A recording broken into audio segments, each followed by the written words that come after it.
Welcome to the Commission Podcast. I'm your host, Cooley. And the center, Marquett Devon Burton.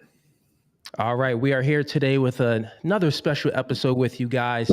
We're going to go over the situation in South Africa. It's a clip that's been going around where Trump and the president of South Africa had an interview, and it's very interesting. Trump played the video right in his face of the genocide that he's claiming that's happening to white people in South Africa. And you're going to get me and Marquett's take on this live because this news just came out. Marquett, you got that video? I do. We're queued up. Once you add it to Perfect. the screen, I'll just click play on it. And I've not previewed any of this. One of the Saints sent this over to me. And so this will be fresh, hot take from both of us in parallel. Yeah. Here we go. Your feelings are your problem. I don't give a damn about them or you. I decline to take part in this struggle session, and I have nothing but contempt for anyone trying to drag me into it. You know, during my time on the public stage, I have found myself thrown into the middle of some very dumb, very fake outrage cycles. But this week, I have experienced what surely is the dumbest and fakest one of all. Over the past several days, I have been attacked by both the left and even a fair number of people on the right for, as the story goes, posting a swastika on Twitter. Or as it has been put, including by this ostensibly right-wing account, I, quote, approvingly tweeted a swastika. Now, this is the narrative that various factions have decided to run with, the story that they're telling. Never mind the fact that the story is entirely made up. It didn't actually happen. But what did happen is that a few days ago, I tweeted a point that you've heard me make many times, especially recently. I called out the PSYOP that has been conducted to convince white people that they aren't native to their own homeland, even if their ancestors have been here for dozens of generations. Okay, so I want you all to track this. If you can make us a little larger when we're talking. I don't know if I have those controls, but yeah, I could do that. I appreciate you. So the first thing we have to really hone in on is the positioning. This is very common with these types. So the first thing he does is he suggests that he's not speaking from emotionalism or irrationality. He establishes the assertion that he's logical, he's coldly rational, which is generally a lie because, that's not how human beings are, unfortunately. Then the second thing, and when you're more intelligent, all you have are greater tools to conceal your motivating forces. So then the second thing he does is he says, you know what? They're trying to convince us that we're not native. Unless you're talking about Europe, you're not native. And there's no evidence that you're native except your opinion. So what he immediately does is what the left does, which is he may be on the brink of redefining a word because he mentions generations, when really when we're talking about being native, the word generation doesn't even factor in, because to be native means you go back and back and back and back and like into the soil damn near. But when you're talking about generations, then you can talk about being a native to Australia or a native to North America, the United States. So I think that might be where this is going. I'm watching this in real time, brand new. Any thoughts before we carry on? I think your take was based on that, man. We can continue on. And somebody responded to that point that I made on X, and they responded and said this, quote, "These people are native to Europe, not the Americas or Africa. Sounds Correct. Like you need to Google what the word native means." Oh, poor thing. So looks like he was right there, Marquett. Yeah, and I could sniff that out, and that's a troubling thing. I remind people that the devil's chief tool is deception. It is deception and dishonesty. We all know that the European came to America and established dominion over this land through mass murder. And in fact, it was not only mass murder, it was mass murder without shame, without morality. And of course, transatlantic enslavement ran in parallel with that. So you have an entire group of people that during that time and today feel largely no remorse. And you might say, well, what about the white liberals? These people are psychopaths, and they're virtue signaling not to right the past, which you cannot really, but rather to give themselves something to gripe about. In the midst of a nice middle-class life, they need something to complain about, something to be relevant about. That's why they're fighting climate change, which is something that they mostly can't fight unless they would stop their whole way of life in the West.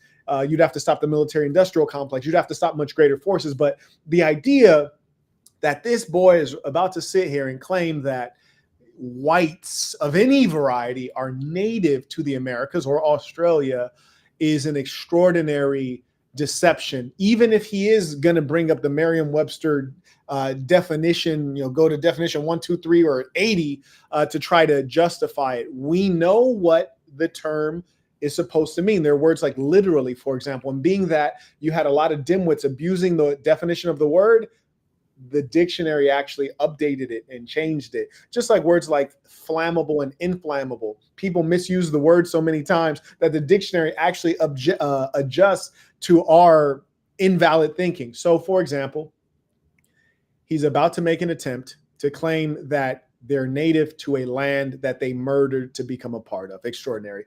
Hit it. Oh, I actually got it. Yep. Yeah, you got it. It's on your end. Now, man. accompanying that caption is a picture of 6 blonde white girls, which you can see here.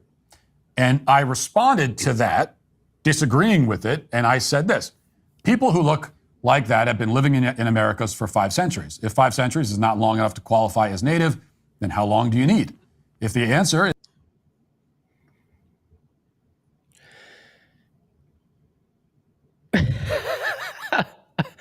Yeah, so I mean, this part is funny is because I mean, what Marquett is really good at, you got to give it to him. He could kind of, foresee what someone's conclusion will be with, you all heard his first statement, and he's just kind of you sure you didn't watch this, Marquett? Now I just got somebody emailed this. I was on a live before this. I'm messing with you. What I'm saying is that, yeah, I mean, you summed it up pretty good. And now he's trying to make sense of something that needs not to be made sense of. It's a word, it has a definition. So he's trying to change that word so he can fit it into something. So yeah, what's your take? You know what? Shout out to my fans around the world who are Europeans, who are white, and reasonable. I could respect it if this fella came on and he said, you know what, man? We took over the land. We murdered and took it, and we're not giving it back. So it's ours now. I can respect that because that's a fact. They're not giving it back. They're not going to leave the land, and they got it through murder. And he says, hey, yeah, that's what we did. And what? Who's going to do something about it? Not the blacks, not the Native Americans. We mostly wiped them out. No one's going to do anything about it. I believe might makes right. And we're going to carry on as we have been. We are the dominant in the society, and we plan on continuing it in that way. I'd respect that. But instead, what he tried to do is assign morality, and he tried to suggest that they're entitled, similar to what you see the small hats do in Israel. And this is where I can't respect their position, but I want you to know that the devil's chief tool is deception, and they're going to continue lying, and they're going to stack lie upon lie to try to escape reality. And our chief aim is not to persuade people like this, but rather for us to know the truth, practice the truth, and live by it, but not get sucked into this, because his argument is that time creates nativity, if you will. I don't know, is that even a word? You become native because of time? No. You could be a white person in Africa for in year 3033, right? In the year 3033, you're still not native to the land because that is a black land. Just as if I had kids in Sweden and there's 1,000 years from now, they will not be native to that land. They will still be of African blood or blood that is aboriginal to elsewhere. So the question is, what's driving him to become irrational? Because he's intelligent. We can't deny that. Yeah. He'd be a fool to say that he's dumb. So what is driving him to make these clearly foolish arguments and for others like him to agree? It's Yeah. That's a good question. Is it an agenda? Like, what is it? Because it's silly to say. Like, with that logic, you can say, well, they got a problem with Mexicans, crossing the border and stuff. Some of these Mexicans, if it's a time limit, they could be natives to this land. Then it's like the colonizers, the white people claim that the Americans, this is their land, but then we have an entire group that we call Native Americans. Woo, so why would we still use that language and call them Native Americans if there's a time limit? We've been here for what, 300, almost 400 years. So when do we become natives? And then we take away their name of natives. So yeah, it makes sense. You can continue on with the video. Is that your ancestors have to actually originate from the place, then nobody is native to anywhere. So where do you draw? Wait, what?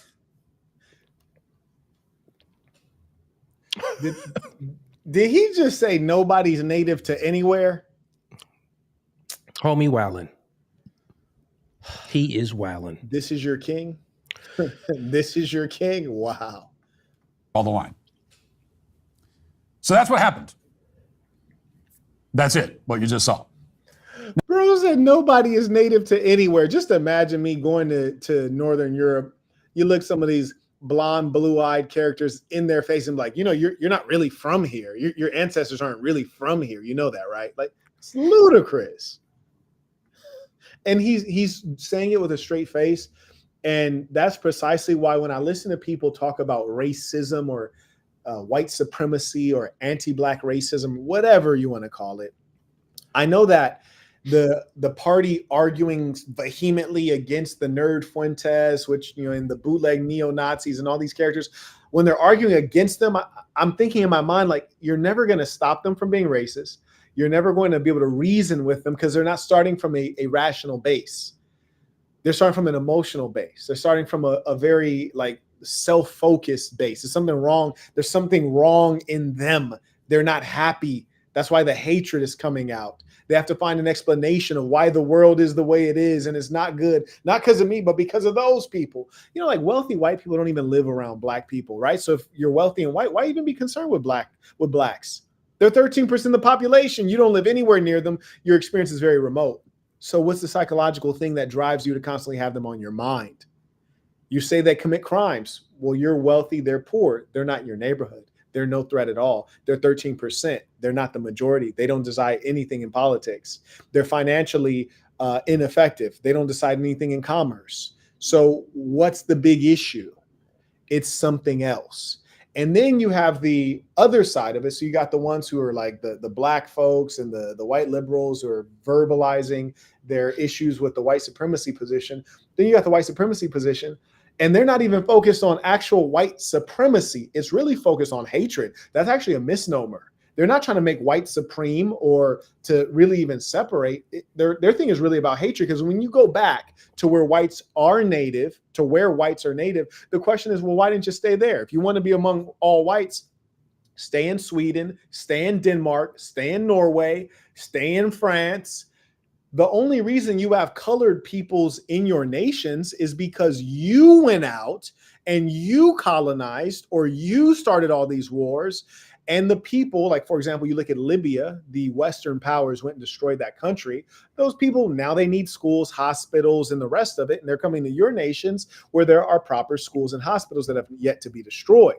So a lot of their thinking is just very backwards and doesn't add up. They talk about Black Lives Matter. That's not a black organization. It's a white organization. Even the NAACP, founded by whom? You know who founded the NAACP? White people. I would say, wasn't it the Jews? Yeah, who founded and funded it? Yeah, I'm gonna yeah, it was. You know what I'm saying? Yeah, it was the Jews. So every time they go back and look at the root of what they claim is the problem, it's actually themselves. If they look at whites as a collective and you have an issue with Black Lives Matter, then you have an issue with whites. You have an issue with NAACP, you have an issue with whites. You have an issue with the politics in America, you have an issue with whites. They're the voting majority and they're the political majority since ever. So none of their positions actually stand up to logic. It's a very irrational position to be a racist. Carrying on, unless you have something to add on that. No, man. Good, good. Now, I'm you might be just thinking, getting up some video. but wait a minute. Queued up. Where did you approvingly tweet a swastika in that exchange? Well, apparently, the picture posted by the other account, the one that I was arguing with, contains a hidden swastika that you can only see if you squint and hold the phone far away from your face. And I'm not joking. This is actually what people are mad about, okay? And now you might be thinking, wait a second. People are mad at you because someone else posted a picture with a hidden swastika that nobody can even see unless someone else tells them it's there? Well, yes. But also no. Yeah, that's the genesis of this latest outrage cycle. Wait, what do you think of that? I mean, he's talking about this a swastika and, people posting it. Let it continue on a little bit. Why I've been attacked for 2 days straight. But no, they're not actually mad. Okay, nobody is mad. This is all a game they're playing. It's the game the outrage mob always plays. The game is to lie, defame, and smear until the target, me in this case, performs whatever self-debasing act of compliance they're demanding. And in this case, they have demanded repeatedly, many, many times, that I apologize and disavow and delete and deliver some kind of assurance that I am not, in fact, a Nazi. They're trying to force me into a struggle session. That's what this is all about. And we'll get back to that in a moment. But first, I want to show you how far this Matt Walsh posted a swastika story spread, and also how it spread, because I think this is a good case study in how these mobs operate. I want to know for everyone that he may or may not have posted that knowingly, but that's not the real question. The real question isn't, did he post a swastika? Is he a neo-Nazi? The real question is he someone who is racially biased and has a large platform and influence in which he's utilizing to forward his biased beliefs that can be detrimental to certain populations? That's the real question. And unfortunately, as we've seen with the Trump racial politics around immigration and refugees, that there are a lot of folks who may not be neo-Nazis or consider themselves as such, but they're clearly racist and or white supremacists, and they're just not saying so. And though that's kind of what has to be addressed, because, frankly, if you got a no immigration, no refugee policy and America first policy, why are South Africans coming over here? If it's no immigrants, no refugees, America first, why are South Africans coming?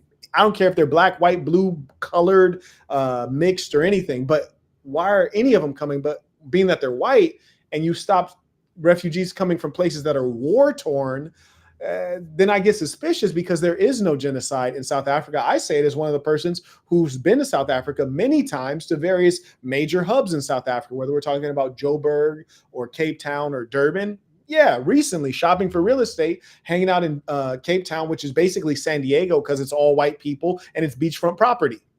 And there's nothing on the order of a genocide. What's more, if you guys may remember that I was there and they wouldn't serve me in a restaurant where there was all white patrons and black workers and a white lady at the front, the hostess, and she wouldn't even let me go in there. True story. I was on live when it happened. So there is no genocide. And I know whites personally in South Africa that are outraged at this lie. But it's strategic. And just because people say things doesn't mean that they're doing things. Like, for example, if I showed pictures of the Black Panther Party for self-defense with their shotguns, that doesn't mean that they're here committing a genocide on whites. That doesn't mean that they're here being violent, because in actual fact, they've never once been violent. People claim that Martin Luther King was nonviolent and Malcolm X was violent. There's actually not one single documented case of Malcolm X, the Nation of Islam, having any instance of violence, aggression, not even of self-defense. They didn't defend themselves. So these are all trumped up claims. I haven't yet seen the video, but I heard there's a video, and it may have been in the list that was sent to me, of Trump playing some content for the president. So we'll take a look at that. Yep.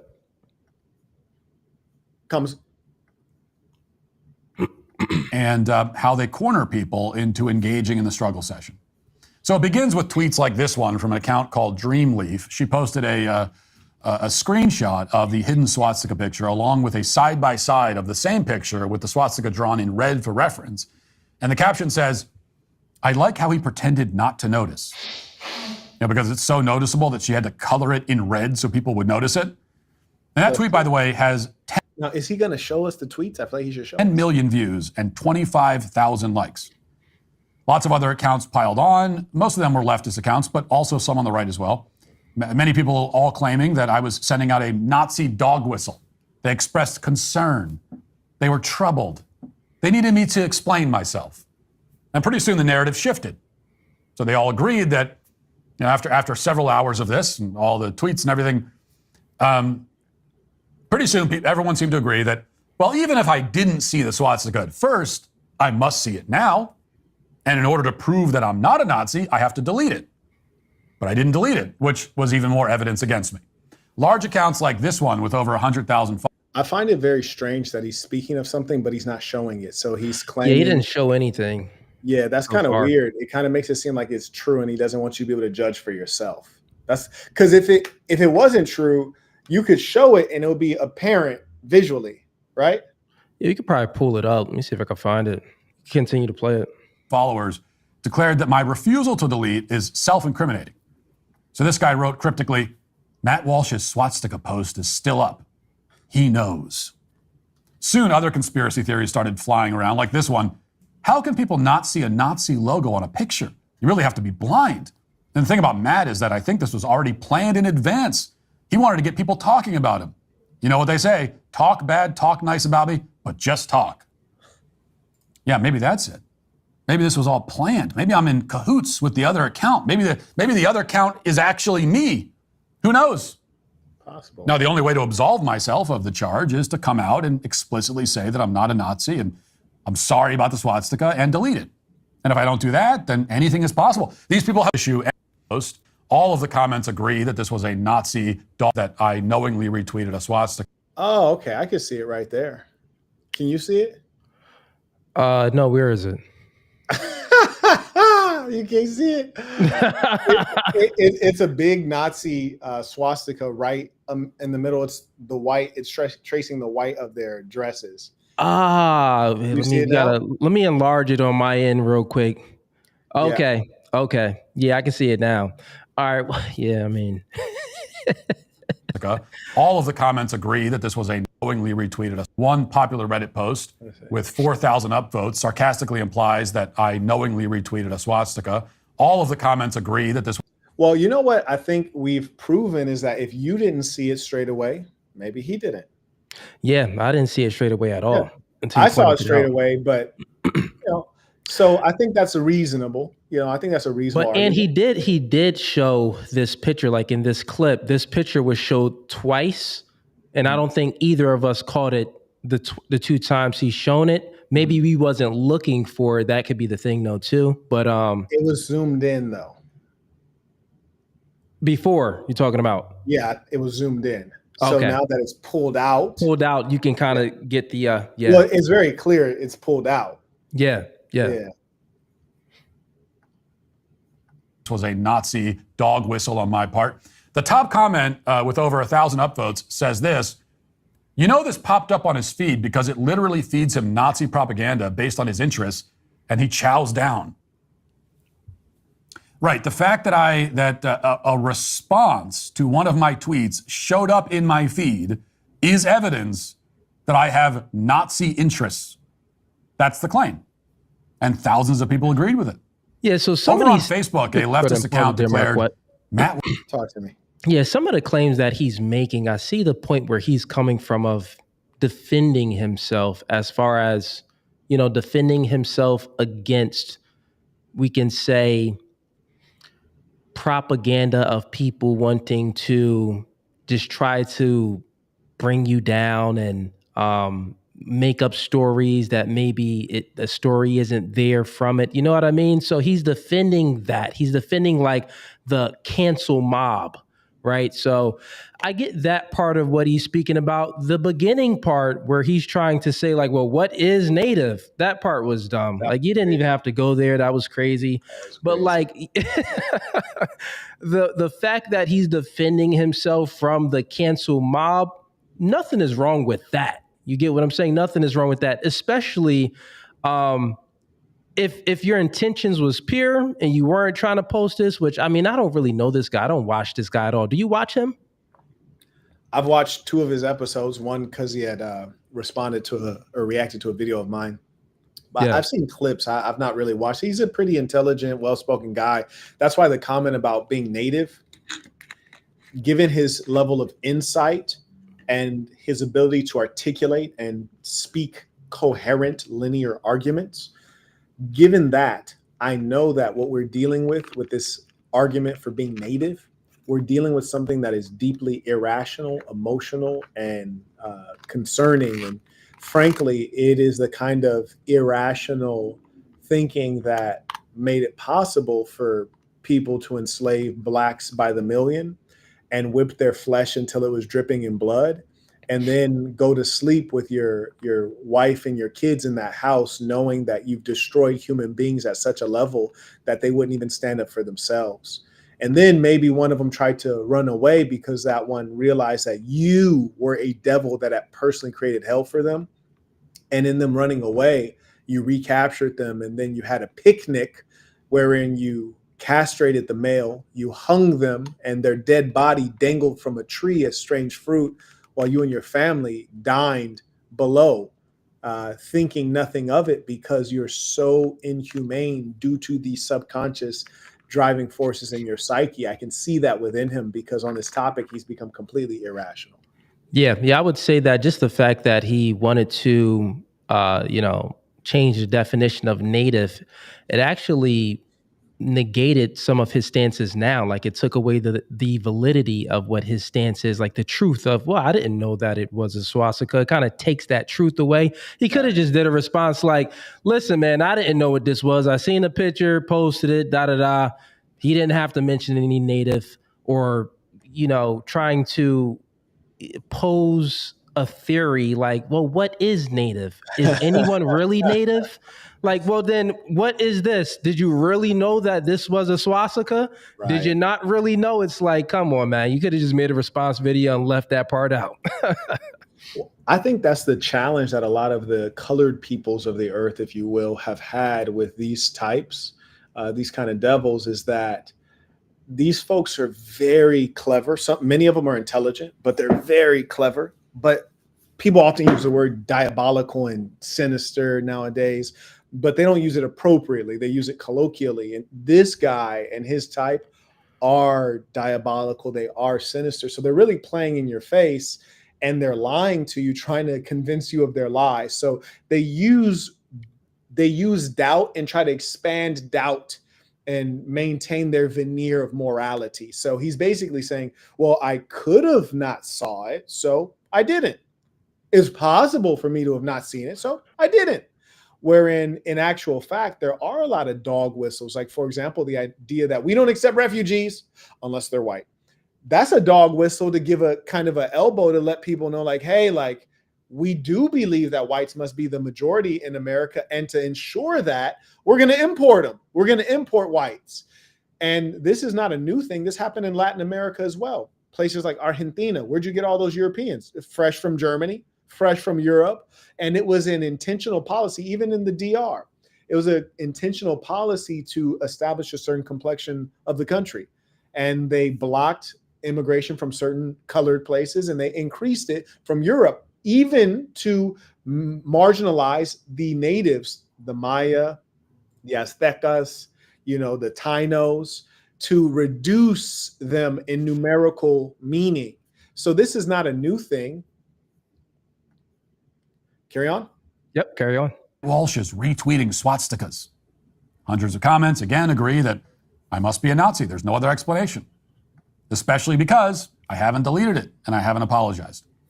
Needless to say, TikTok got in on the action. This guy wanted to let everybody know that he has visceral disgust and disdain for me and all these swastikas that I'm posting all over the place. Watch. So Matt Walsh actually posted this.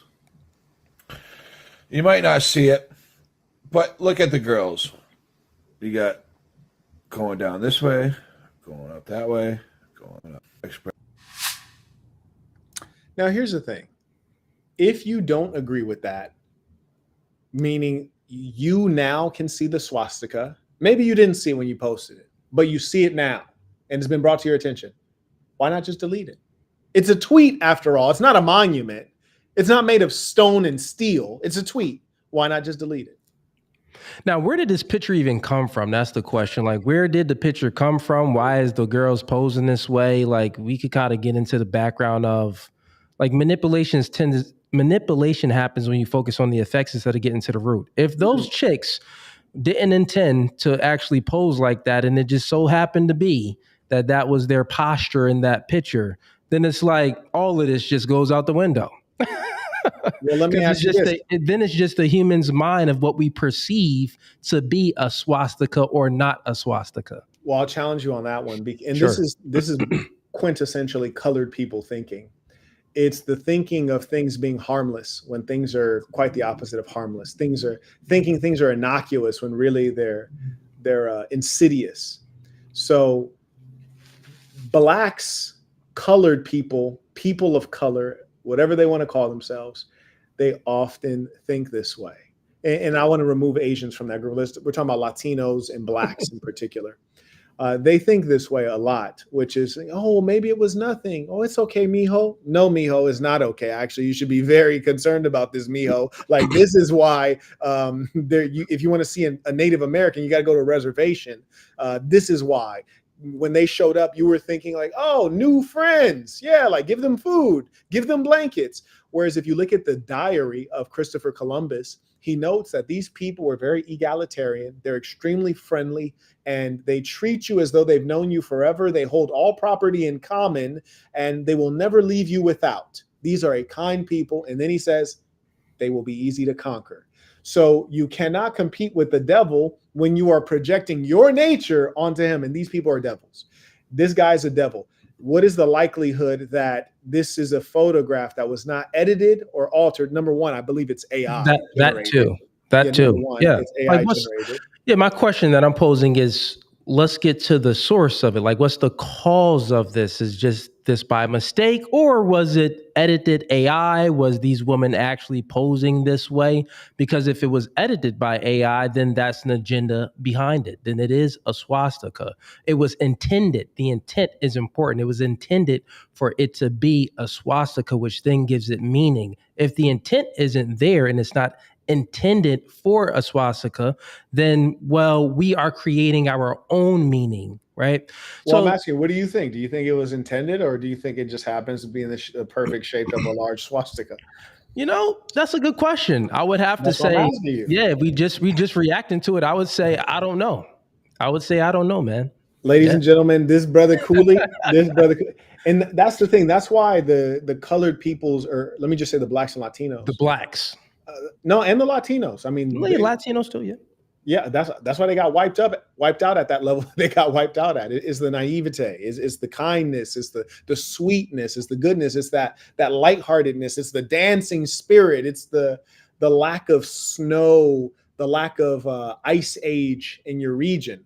When you survive an ice age like the Europeans, like that's going to make you a good planner. It's because you got to plan for when the ice is not there and you can do certain things. And when the ice is there and you can't get certain plants and vegetables, or you can't hunt certain game, you have to plan. You got to be rational. You have to deal with scarcity. You got to take, you got to protect. When you grow up in an ice age, you survive ice ages, you grow up in places where there's real blanketed snow winters, the nature is different. And that's what we have to deal with, is the nature is different. Just like the nature of a bulldog, a pit bull, a poodle, a fill in the blank are all different. They can intermix, they can breed with one another, but we know that the poodle is a higher IQ dog. We know that certain dogs are very loyal, like the German Shepherd. We know certain dogs are great guard dogs, like the Doberman. We know that certain dogs are kind of sus. They might flip out and kill you, like the pit bull, the bully breeds, the boxer. And human beings probably have certain nature too. That doesn't mean that it's true across the board, but there's a propensity, there's a preponderance within a certain racial category. And I would dare say, and I'm not attempting to edge on racism, I'm just kind of pointing out something that history documents, is that the blacks tend to be, and this is actually documented in terms of, like, for example, in The Economist years ago, and you can't even find the reference now, they wrote about certain racial categories have higher or lower levels of neurotransmitters that provide for happiness. They noted that Asians have less, meaning theoretically they experience less happiness because the presence of certain like dopamine, things like this is less in their chemistry. But for example, the blacks, very up-tempo, happy, rhythmic, dancing, smiling people, more language inclined, less math inclined, a little more careless, a little more open and friendly. Not to say there aren't math brains and science brains and rational people and ruthless people within this collective, but as a mass, they tend to exemplify these characteristics more. And you can find different traits that are common to a people. And I think some of the traits that I just described are really provide for the downfall of certain peoples when they come into contact with other peoples that are more ruthless and greedy. Like, for example, China has an exploding population. India has an exploding population. How many countries has India colonized to get Lebensraum or the German living space? None. How many countries has China taken over to take over living space? None. So we know that the nature of the European is different, generally speaking. That doesn't mean that they're bad or wicked people, all of them, right? That just means that it's something that one time might be a fluke, but when you notice, like, okay, we have Latin America speaks Spanish because of the Europeans in Spain. Namibia and Namibia and Africa was colonized by the Germans. Brazil was colonized by the Portuguese, and the Caribbean parts of it colonized by the Dutch. We can see the Europeans went, and many of them went outside and took over through violence. So it would indicate that this is a part of the nature because of the consistency. Thoughts? Yeah, I know. I totally get exactly what you're saying when you're speaking about the nature and the consistency of someone's nature. The point that I'm making is just without assuming, take away all assumptions, and you just we see a picture of these women. They're posing in a swastika. It's very simple. And one of my main mantras is it's easy to manipulate yourself and someone else if you don't have the actual cause of what it is. And, when that happens, we could be talking about a multitude of things, but really that's why the answer to your question is, I don't know, because I truly don't know if these women was posing like this for a purpose of it being a swastika, or was it AI generated? And all of these things, if it was created, the picture, whether they posed for it or whether it was AI generated, the intent behind it, that gives it meaning. You know what I'm saying? That intent gives it that meaning. If it's not intended for that, it's just basic psychology. If it's not intended for that, then we as human beings, we give it our own intent. We give it meaning. You get what I'm saying? So it's like, for example, if someone, let's just use the N-word for an example. Most black people aren't too favorable with white people using the N-word. But there's some white people around black people where those black people will accept that white person using the N-word because they know that this white person doesn't have any bad intent. So they know the white person's intent, and when they use the N-word and may say it in a rap song, that black person will accept it.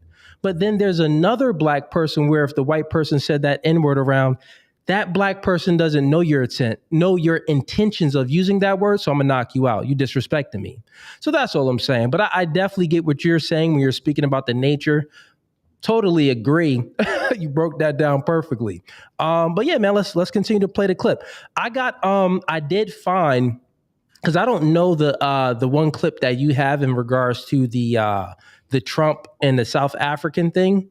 Do you actually have? I actually got the video of the South Africans parading and saying, like, when Trump was watching the video with the South African president, that video was never shown. I just found it online. So whenever you want to get to that, I got that one queued up too. So not of them watching it, but of the video they're watching. Of the video they're watching. Okay. Yeah. Cool. So I got a few that were sent to me, which I don't think are that. So we'll watch those first. So then it'll lead in. Yeah, it'll lead into that. Perfect. Real quick, let me acknowledge the folks supporting the work. I want to acknowledge Chung. He writes, congratulations on the second Maybach. Peace to the saints. I appreciate you. Oh, you got another one, man. Another one. Shout out to you. Man, shout out. I appreciate you. Thank you, my That's what's brother. up, man. Congratulations. I'm happy for you. Thank you. And I know you recently made some acquisitions. I don't know if you want to speak on it publicly, but of course, congratulations I to you. appreciate you. I appreciate you. I know people don't like their business. I didn't even want that out there. You heard me? But Okay. How'd it get yeah. out then, man? The sales rep wanted to, like tag it on his social media. He's like, bro, it's not every day I sell a Maybach. And I was like, initially I was like, nah. And then I was like, it's a young kid, or not. He's not a kid, but he's a young man coming up in his career. And I was like, this will help you. Yeah, for sure, man. Go ahead. No, that would definitely help him out for sure. So that's dope. Right. That's dope that you did that, because it ain't doing you nothing at all. At all, except more haters, right? That's about it. That's a fact. Shout out to Clan Siege writes, Aaron the plumber says you turned down $50K to throw hands with him. I thank you for bringing that to my attention. Number one, I did not turn down $50K. Man, I've caught a number of fades for free, for nothing. You heard me? For the free. So that's not the case. What the real case is this. I want everyone to pay close attention to this and know that I teach entrepreneurship. So number one, 50K is nothing. The real bag, like you got to think, if people are going to pay you 50K, how much are they making? And the real question is, would you rather be the league owner or the NBA player, the master or the slave? He's a slave, right? So he can go and give his money to some random Jewish kid if he wants. I'm not going to do that. So if you're going to pay me, you're going to be at a certain price point, which I identified when they reached out. I said, hey, I need you to get to this price point and I need my money up front. You're not about to give me money like afterward. No, I don't play like that. So wait, this is true. No, I wasn't offered 50K. I don't know what he means by that. I don't know what that's in reference that was to. Just okay. Yeah.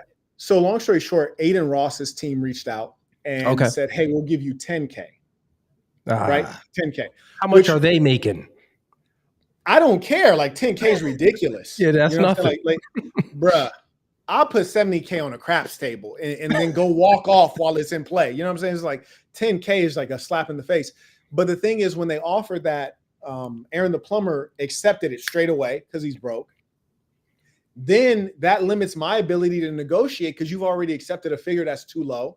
But then he did something even worse because I was actually in the negotiation process. That's what he doesn't tell anybody about is I'm pushing the number up.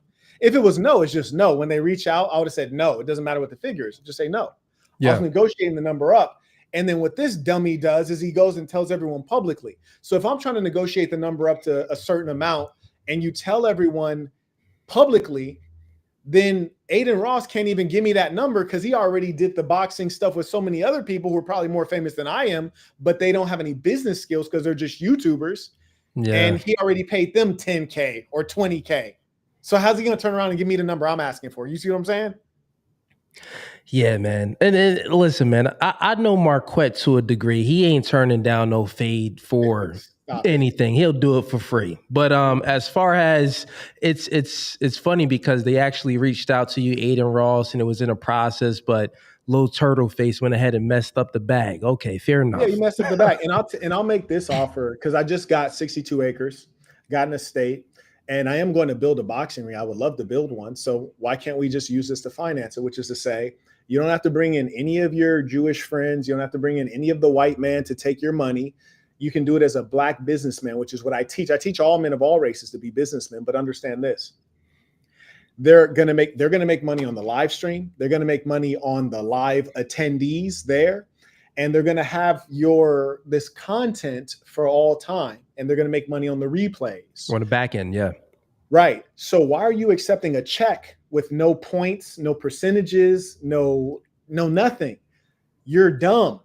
And you're basically dealing with people that you call culture vultures. And mind you, I was the first person calling Vlad and Adam 16 culture vultures. And then you turn around and start stealing my sauce yet again. That's why I don't like you, because you're a thief. And you have no personality and no swag. You just steal my language. You try to talk how I talk, try to spit my game out of your ugly face. But here's the thing. You keep going to your white masters and your Jewish masters to make them a bag. And I keep telling you, I can host this. I can put up the venue. You can be a partner of mine, us at the top. We can sell tickets for people to attend live in person. We can take percentage of the live stream. And then you get the ad rev when it runs after that. So it's like, why do you feel the need that you have to go to these people and give them your money? Yeah. You're basically a rapper selling his masters, selling his creative works. That's what you are. But the thing is, Cooley, he's broke. And I'm not saying that there's anything wrong with trying to get money. He and I are just in different positions. As we said, I just bought, I'm not going to tell you how much money I spent last month, but I got a very large house that other people have described as a mansion, not me. And it's on 62 acres. And I also bought a Maybach just because it matched the color. The house is white, so I wanted a white Maybach, right? So it's like, we're in very different positions. So if you're like, well, he turned down 50K, it's like, right, that's correct. I'm not in a position where I need 50K. I'll beat the brakes off you for free. But what's more important to me is if there's 120K to be made, I want the 120. Yeah, facts. You know, and if there's money on the back end, I want the back end. Yeah, he's just not he doesn't have any business perspective. He was like, oh, 10K? Yeah, sure. Yeah, I'll do it. That part was crazy. And the 50K piece, like no one ever mentioned that. And I think I don't know if this super chatter could be making that up. I don't know. Okay. But what I know for sure is that he took 10K from Aiden Ross, because when they came to me, they said, Aaron said he'll take 10K. I'm like, bro, knock it off. Like, this is disrespectful. That's not even a number to me. Like, that's not even a consideration. Like, I got a marble bust made of me that costs 40K. It don't even look like me. And I'm about to have another one made. You hear me? Like, that's nothing. Like, I play games with that amount of money. So it's like, this is ridiculous. But anyways, here's my message to Aaron the runner, the guy who got spit on and didn't do anything about it. Let me make this a little bigger for you. Go ahead, man. This is my message to Aaron the runner. I'm talking about the guy who got spit on. The spit hit the back of his head, dripped down the back of his neck. And before he got spit on, he kept saying, dead homies, do some dead homies. I die about it. I die about it. Exact words. Get spit on. Did he go die about it? No, he got scared. But then he did something worse. He lied and told everybody that the guy had a firearm, which was a lie. The guy did not have a firearm. No one saw the firearm. No one heard about it. I talked to Donut. Donut said there was no firearm. And what would make you think, even if he did have a firearm, that he was going to try to shoot you? The truth is, when you got bodied up with him, you noticed he was a lot bigger than you, and you got scared because you only fight transgenders, you fight white guys, and you fight homosexuals. You don't fight people who really fight. And the one time you did that, you fought an adult content actor, you got pieced up, and you was like, I'll get him up with anybody. And you were crying on video. So you're not like that. You're a coward. You're a rat. Tell the people about your paperwork. You're a rat. So I want everybody to know, bro is a liar who is broke and got sold out by a Jewish kid trying to make you work for $10,000. Put your life on the line for $10,000. That's crazy because he got you hurt for that. You dig? And here, if you really need that fade, run up on me, man. Run up on me. That's the thing. You kept saying, I'm gonna be in Atlanta. You came to Atlanta, you was quiet as a church mouse. We already know what it is. You're an internet guy. And that's why I don't like to deal with people like you, because if I mess around and piece you up, you're gonna call the police, man. Yeah, you're gonna call the police. So anyways, if you want to really get it on, we can make an arrangement. We'll do pre-sale tickets. We'll have people come and view it in person. I will build a boxing ring on my property, and I will give you a piece of everything. I'll give you a piece of the pre-sale. I'll give you a piece of the live streams, and I'll give you a piece of the content after that. Okay? There you go. Now, you ain't gonna have the lion's share because you're a peon. But I'm gonna give you a piece. That sounds like a good offer, man. That sounds like a good offer. You would make with the Jewish kid. Hey, we got some super chats that came in. You want to get to them real quick? I'll go ahead and pop them up on the screen. Yes, sir. And shout out to Clan for updating me on that. If that's a fact, he could be making that up. I don't know. Shout out to Payne supporting the work. May I also acknowledge Phoenix. He writes, don't trust these fair-skinned devils. Uh-oh. LOL. They have been, bro, put LOL. They have been in power for so long for a reason. They are devious and cunning. Definitely cunning. Aya writes, being African and living in Africa my whole life, I've noticed that we blacks are very good at addressing issues but not resolving them. That's right. Phoenix writes, with a baller alert, unfortunately, the little hat gatekeepers will never let people of color distribute their products directly to the consumer. What do you mean by let? So you don't have to be, it's not about being let. Like Aaron, the runner, he's choosing to let the small hats take control of something that he and I have created the interest for this, right? Like, here's the thing. I've never met Aiden Ross. I never talked to him. I don't know him. So why all of a sudden, when there's some money involved, all of a sudden he banged my line? You see what I'm saying? Like, that's what doesn't feel right with me. It's like, you never introduced yourself. We never had a meal. Like, but when you can make money off of me, then you reach out. Hey, N-word. Yeah. I mean, Marquett. I'll give you $10,000. Like, it's like, come on, bro. Like, talk to them field niggas with that, bro. Like, don't talk to a boss like that. Come out of nowhere. Like, hey, we can make some money off of this. Where did you come from? All I knew was Aaron wanted to get this work. Now you're here. Fascinating. Anyways, he writes, that's too much power. That's why you don't see any Black-owned label with their own distribution. Didn't Master P have his own distribution? I think he did, right? Somebody let me know. As far as I understand, Master P, Birdman, these were Black label owners. These are guys that had $500 million.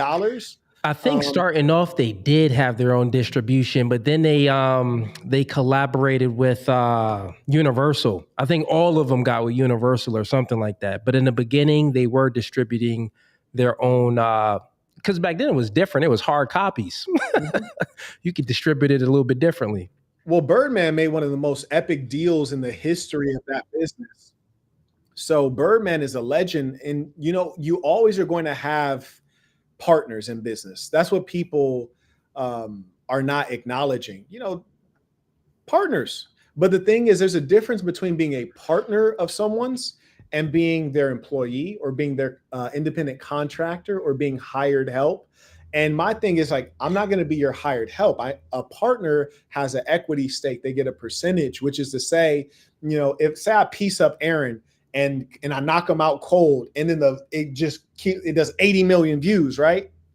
So you're telling me you're gonna write me a check for 50,000, but the 80 million view content might run up a bag of 300,000, but you cap me out at 50,000? Like, word? That's crazy. Like, I'm not gonna ever sign up for that.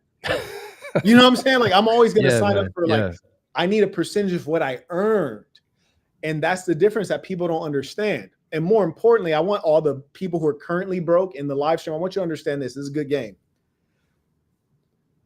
At our level, we're not working for money. Every dollar is not a good dollar. I want the dollar that I want, and I want it how I want it. You hear me? I'm a boss. I want the amount I want, and I want it how I want it.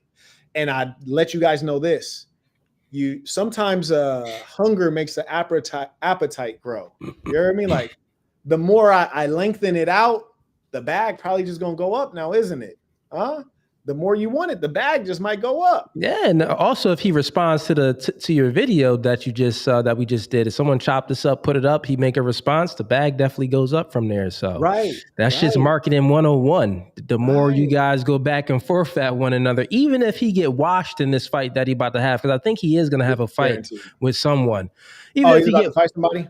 I think I think he is going to fight someone. He's been training and stuff like that from what I've seen on, like, Do we know who it is? Because I've been in Serbia and Belize and Slovenia. Yeah, I have no idea. I seen the Shade Room or Hollywood Unlocked posted something of him working out. So for a fight, And that's why I tell people, like, I want my money up front because, one, in general, that's just how you're going to pay me. I'm getting mine up front. I don't care who we doing the deal with. That's number one. But number two, I'm in Slovenia. I'm in Serbia. I'm in Belize, all in the last month. So it's like, if I'm going to train for a fight, I'm dedicating my time in advance. So I'm not going to let you pay me after the fight in case it gets canceled, postponed, or anything like that. Money up front. You did. And everyone that's tuning in right now, we are live on the Commission Podcast. It's right on YouTube. Me and Marquett are going live on our own channels, but then we have a joint channel, which is the Commission Podcast. That's what you're tuning into right now for all the newbies that's in here. Go ahead and subscribe to the Commission Podcast. It's at the Commission 1 right here below. And subscribe to the YouTube channel, man. If you're liking this content, I believe this is our third episode. Yes, this is our third episode, number 3, man. And each episode that we've been doing, the views have been good. The audience have been liking it. So it looks like it's doing good. And we expect to expand it and get some guests on and, see where it goes. Marquett, you want to continue to play this video or you want to get into the Trump thing? Okay. Yeah, let's wind down this one. We'll see if he has a few more points and then we'll get out of here on this one and go into the next. Cool. Swastika tweet over the course of those days, insisting that I must delete it and explain myself. And by the way, again, this is someone on the right, supposedly, who is really against cancel culture. And yet he's really the story as it happened. I haven't actually, anyone tried. Okay, so he's not talking about anything. I actually am not impressed with that video at all, but I will say that his whole bit about keeping the tweet up, that's the part that really, for me, solidifies it as a dog whistle, because if I would have uploaded something like that and I found once I realized, like, oh, that is a swastika, I would have just taken it down, because I have no incentive to keep it up. There's no incentive to keep it up. Yeah, I agree with that take for sure. Yeah, I think that's weird. And so I think like he's just like basically showing the boldness of like, I'm leaving it up. He's gonna double down. And I think the motivation, let's just say he's innocent, but not even innocent, but I think that the main thing that his motivation is to really get at the cancel culture mob. Like, that's the reason for doubling down. Or the reason could just be, no, this is what it is. I know it's a swastika, and I'm just really about that life. It could be either or. Yeah, I'm going with that one, because the whole I'm against cancel culture piece, nah, bro. Like, if you uploaded a swastika and you didn't see that it was, and now that you see it is, you'll extract it. Yeah, just take it down. Yeah, extract it. But the thing is, the blacks are so goofy. The blacks and Latinos are so goofy that they can't even realize those who hate them. And again, goes back to nature, because they often don't understand hate except the hate they have for themselves. So blacks and Latinos, they really don't fundamentally comprehend hatred. And they also somehow are not aware, because the nature of what they're suffering is not the same way it was in the past, when what we call Latinos, or the Aboriginals in some cases, the indigenous, were being hunted down and murdered, or when the blacks were being kept in bondage under the whip of the slave master or the shotgun of the overseer.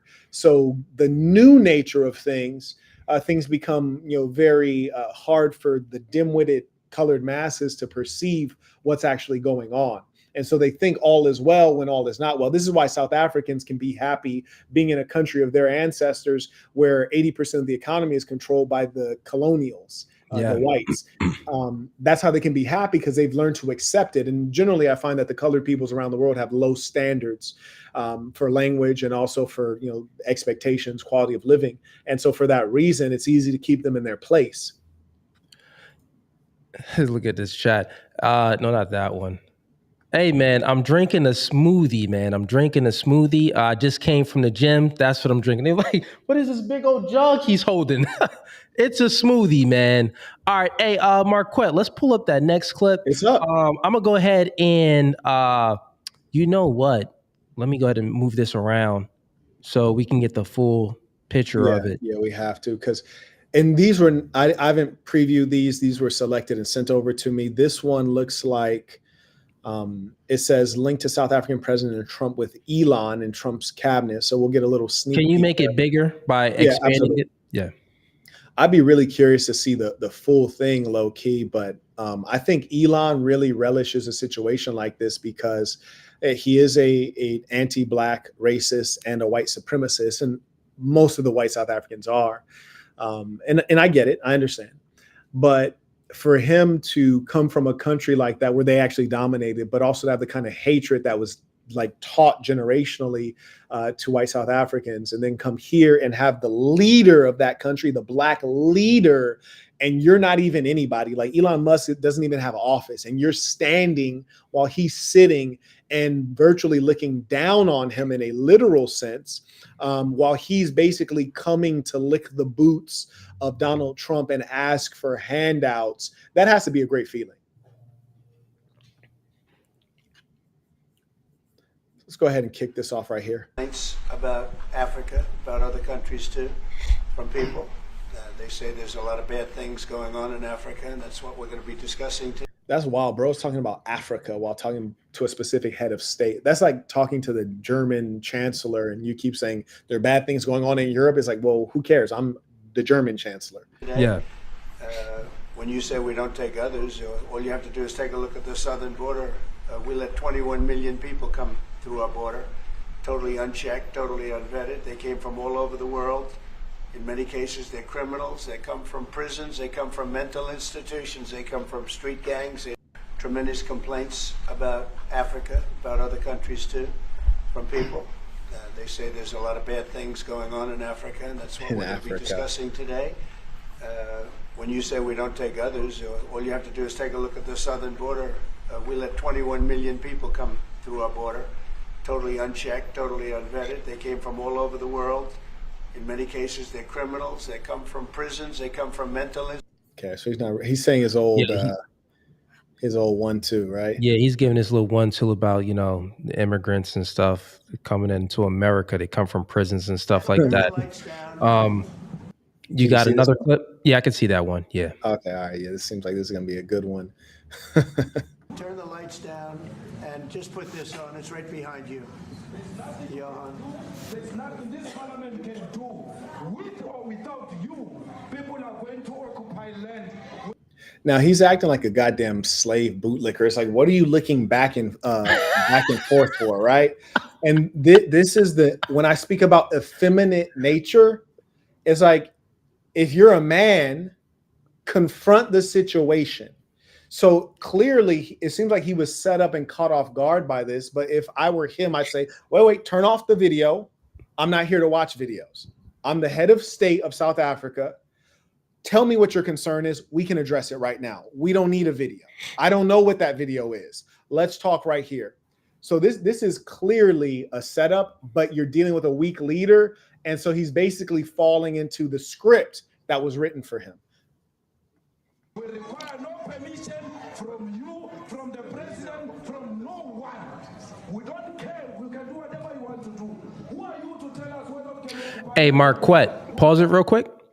Yeah. It's not that loud on your end. Can you turn it up? Sure. Well, let me not say sure. I believe so. So that says it's max. Is it still low? I'll turn it up on my end. I got you. Okay.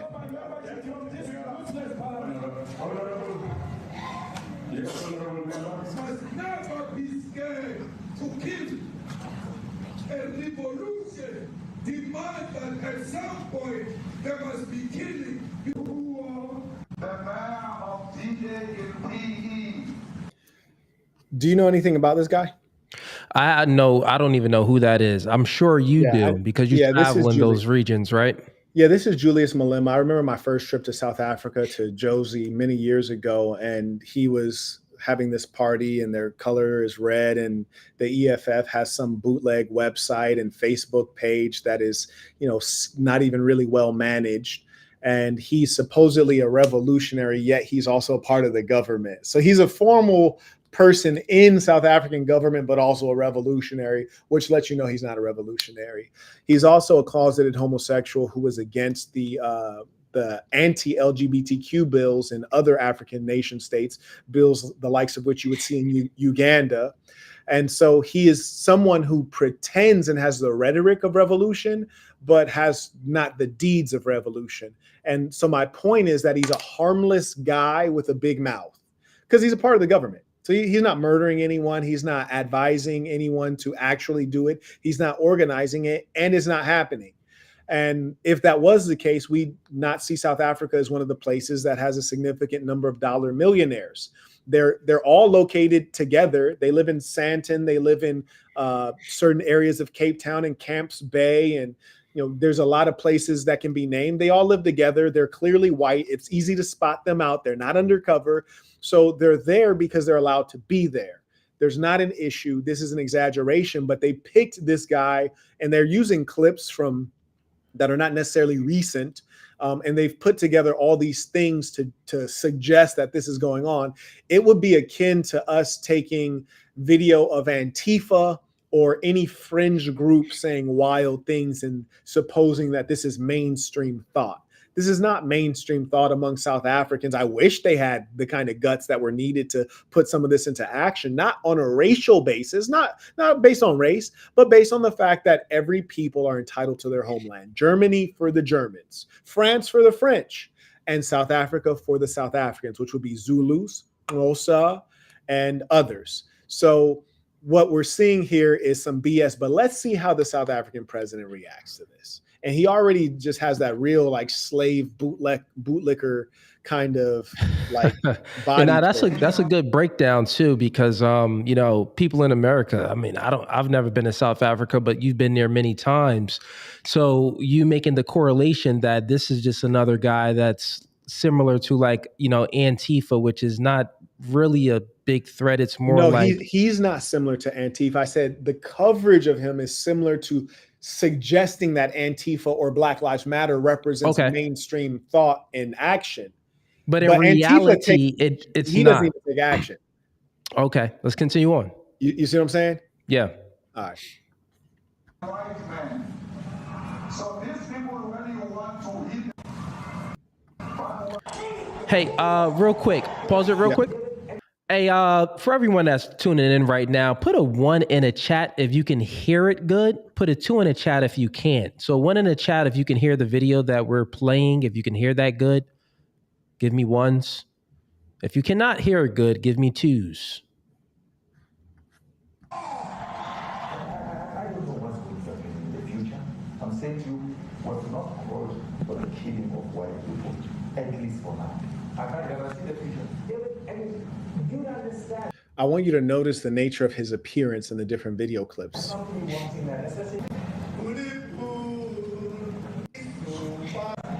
And what's really important here is the fact that, and I want everyone to really mark my words here, Trump and Elon Musk are creating white supremacist propaganda. And I am one who voted for Donald Trump. I'm a fan of his. I think he'll do well for the American economy, especially the money and property classes. But they're creating white supremacist propaganda. They're claiming that there's a genocide. Are they showing you videos of genocide? Are they showing you videos of dead white people? Are they showing you crime statistics?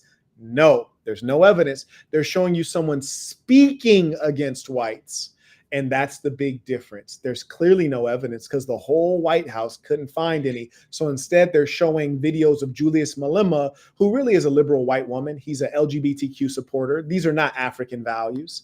And the sad thing is that the president of South Africa is so effeminate that he would sit there in silence and listen to this nonsense, this marginal opinion being reflected as though it's actually turning into action and it's mainstream, which it is not. And this guy's a part of the South African government. He's not a revolutionary or a killer or anyone like that. Burial sites, and these are. Now this is. Okay, so now Trump is about to start interpreting the video in front of the face of the president of South Africa. Let's see if this guy has any guts. Very bad. These are burial sites right here. Burial sites. And he's acting just like a bootlicker. Like, I'm just one. They got a noose around this boy's neck. He's not even a man. He's looking like he's curious. Over 1,000 of white farmers, and those cars are lined up to pay love on a Sunday morning. Each one of those white things you see is a cross. And farmers, I've never seen anything. Okay, so Yeah, and the thing is, it's like what you're saying it's accurate because they're just showing different clips of videos. There's no evidence of any murders. This is just a highway with cars. He's saying that there's bodies and crosses. Can't see it from, I mean, it's not too clear, but who's to say that they're just not, these cars isn't, paying homage to their military from years ago and people was killed. So it doesn't really do anything. Also, the president, the president of South Africa, he looks totally confused. And I know what you're saying, where you're saying like, oh, he has that bootlicker type of like mannerisms. Yeah. I think that when your belly hang over your belt, you automatically have poor posture. So when you're in a facility and you're speaking and dealing with other people, you're already not going to look that confident because your belly is hanging over your shirt. I would still incorporate the things that you said. Niggas do be feminine. It gets worse. So let's see if you mind if we check out to see if we can actually hear any. I do have okay, you just pulled up this one? Yeah, that's good. You could play it from there. All right, for sure. I got the same clip queued up, so that's a good one. Okay, fantastic. And real quick, let me acknowledge the Jughead writes, greetings, Marquett and Cooley. Ramaphosa is a disgrace to the memory of Winnie Mandela. Shout out to those who know. Steve Biko and Robert Sobukwe. His cowardice is a disgrace to the Azanian people. I'm assuming that's his tribe there. We're going to be discussing certain things. As you know, we have the G20 is going to South Africa. I over debated to you. Yes. The media. Now, can you see? Yeah, okay, good. I'm glad we got the full screen here. Okay, ladies and saints, for those of you who have my Master Communicator course, I have a section on body language. It talks a lot about how you form the body to convey certain things. This is disgusting body language. And if you take my Master Communicator course, and someone can drop the link in the chat, you'll notice I specifically tell you to not do what Ramaphosa is doing specifically. And he looks very effeminate in that posturing. Do you know that you just changed the video layout? Yep, I got you. I'm just pulling up I'm pulling up one that's a little bit more clear, and it's right to the point. It's 12 minutes long. Okay. And it's something that we can look at. And this is when they talk back and forth. This is the same video, but it is just the part where it's what they're speaking about. But let's get it right there. There you go. Yeah, and look at his body language. The legs closed, whereas Trump's are open. Look at the eyes. In fact, opening up your eyes that wide. Notice when you talk to women and when you talk to males, males really never show the white above the eye, like above the circular dark part of the eye, the white above. They never open their eyes that wide. Women, when they're talking, because they're emotive, they're going to show that a lot. His eyes being open that wide, his legs closed, and his posture tilted toward Trump, all submission. Very feminine little character. This is the kind of guy to get taken advantage of in a holding cell. He ain't even got to go to jail. Carrying on. Let's carry on. All right, let's play this one. Yeah, I know the answer. It will be. Our president will respond to you. Yeah, Thank you, Mr. President. It will take President Trump listening to the voices of South Africans, some of whom are his good friends, like those who are here. When we have talks between us on around a quiet table, it will take President Trump to listen to them. I'm not going to be repeating what I've been saying. I would say if there was Afrikaner farmer genocide, I can bet you these three gentlemen would not be here, including my Minister of Agriculture. He would not be with me. So okay, so yeah, the president of South Africa, he's saying that if there was any genocide going on, of anything, any people going on, we would know about it, and my people that's closest to me, they wouldn't even be here today. They would be back home handling that situation. Let's continue on. So it'll take him, President Trump, listening to their stories, to their perspective. That is the answer to your question. But, Mr. President, I must say that we have, wait. We have thousands of stories talking about it. And we have documentaries, we have news stories. And is Natalie here, somebody here to turn that? See, the thing is, and I like the way you put it there, Marquett. You said, when you played the first part of the video, you were saying just right off the bat, if someone is playing, hey, when Trump was like, hey, watch this video, if I've never seen this video, I would assert myself and say, hey, I've never seen this video. Let's be polite and not play this video that I've never seen. That's right. You would assert some authority there because you are a president of South Africa.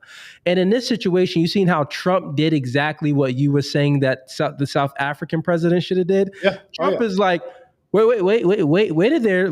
Quiet now. Mm-hmm. Listen, we have evidence of videos and things that was played. He said stories. How crazy is that? Stories, not even evidence. He said we have stories and things that we can play you and show you. The South African president could have been like, if you have any stories, those stories is lies, I can assure you. Yep. He could have automatically did that, but instead it seems that he's going to stay quiet. I'm not sure. I didn't watch this video at all either, but it seems that he's going to stay quiet. Couldn't he say we have stories that you kill black people with the police? We have stories that black people are oppressed here. We have stories that you're harassing Latinos. We have stories of a lot of things. but where's the government data? Like, we're the government of South Africa. We would have the data. So, he's effeminate and he's clearly there begging. He must need that aid money. That's all it can be. Yeah. And that aid money is not going to do anything good for their country, because then you're gonna be in debt to America. So whatever they say goes. So hey, even if it's not a genocide, hey, they'll just go ahead and make up one, and whatever changes that the American government wants in South Africa, hey, you want this money? Well, we need them changes. If he was a real one, he'd say, well, if this is a genocide, is Gaza a genocide? And you guys are supporting that. Is that a genocide? But he's not going to say anything like that. He's a real weak leader. And that's why he showed up there in person, groveling. You can tell who has the power because you got to go to their throne, right? So he showed up to the throne of King Trump. Whereas when King Trump needed money in America, he shows up to the throne of the Middle East, going to the Qataris and the UAE. King Trump. You know what I'm saying? That's basically, bro is here as a jester trying to tap dance to get a little bit of payout. Yeah, and it's telling, because when you're in a position where you don't have any power, like, can you really assert any authority and be confident about that? No, you're going there for a handout. So therefore, if you need that handout and your people is expecting you to go there to get this handout, to get this aid from America, you don't want to mess it up. So with that being said, you always want to be in a position of power. So you don't have to be in a position where your hand is out and then you have to accept someone disrespecting you in front of your face. And the only way you can be in a position of power is force. Force backs up everything. You need some force. If your military was big and your guns was big and you had some nukes over there, you would walk in here like, aid? Okay, we aid would be fine and we can do a deal. But if not, my force is bigger than your force. I will take your aid. So yeah, it's much different. Right. I could show you a couple of things, and it has to be responded to. Yeah, sure. Let me see the articles, please, if you would. And turn the lights down. Turn the lights down. And just put this on. It's right behind who's he you. Making faces at? Yeah. Bro, it's nothing weird. this parliament can do. With or without you, people are going to occupy land. We require no. What's up? You want to go back or go forward to the part that they start talking? Are they going to talk after the videos? Yeah, they are going to talk after the videos. Let's see. Let's go a little over. But we are starting with this whiteness. We are cutting the throat of whiteness in Ghana. Shoot, kill, Yamaza. Okay, why isn't he? Trump is watching the video. He don't even want to watch it. I think he knows it's nonsense. Yeah. But, yeah. All right, let's continue on. It must be after.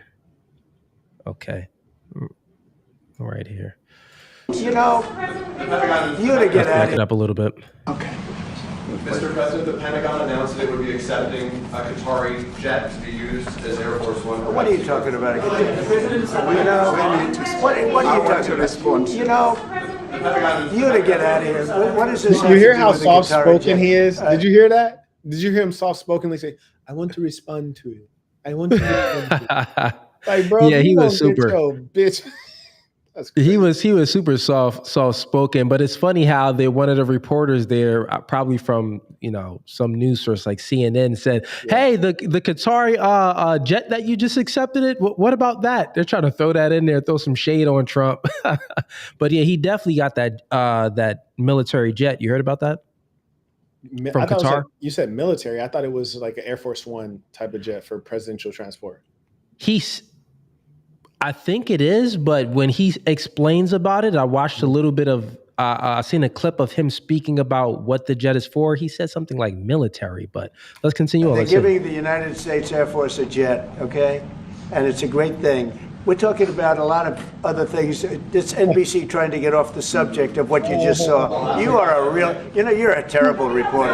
Number one, you don't have what it takes to be a reporter. You're not smart enough. But for you to go into a subject about a jet that was given to the United States Air Force, which is a very nice thing, they also gave $5.1 trillion worth of investment in addition to the jet. Go back, you ought to go back to your studio at NBC, because Brian Roberts and the people that run that place, they ought to be investigated. They are so terrible the way you run that network, and you're a disgrace. No more questions from you. Go ahead. Yo, he be shutting people down quick, man. What's your thoughts on this so far? This little back and forth with him and the reporter. Yeah. I think you should combat them, but I think it would be more effective if A, they didn't make it into the press conference, and B, if you had someone that would come over and just escort them out. And if it were me, Book of Dark Truths type stuff, and shout out to the folks who have the Book of Dark Truths course. If I were in Trump's position, I would prearrange, because you already know this is going to happen, I'd prearrange security to escort them out. So when they start getting crazy, I would have a certain thing that I do that's be very something like this, that'd be very subtle. And then they'll come and take the person out. And then while they're doing it, I'm like, no, let them stay. Let them stay. They deserve to have a voice. And then security just takes them out anyways. You see what I'm saying? Yeah. Go ahead, talk about that. His name is Peter something. He's a terrible reporter. Quiet. Let's go. Thank you so much. President Trump, Anna Disaster from EMCA in South Africa. Thank you very much. Thank you very much. What would you like President Ramaphosa to do about the situation that we've just seen on the screen? I don't know. These are articles over the last...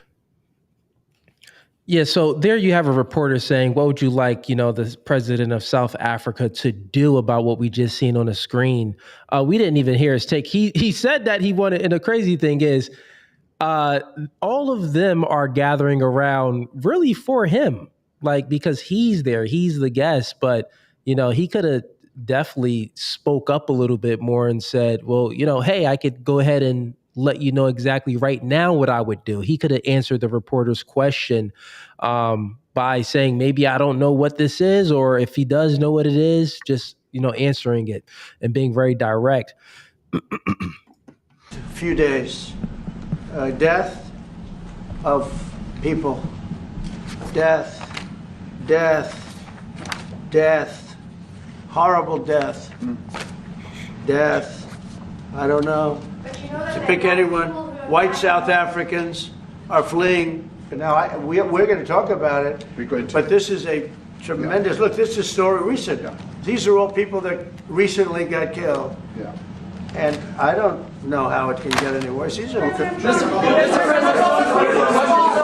the men that you saw, the people that you saw in that movie, those are officials. Those are people that were in office. They had one march, they had a dance in your parliament, whatever you may call it, legislature. Well, let me clarify that. Yeah. Let me clarify that, because what you saw, the speeches that were being made, one, that is not government policy.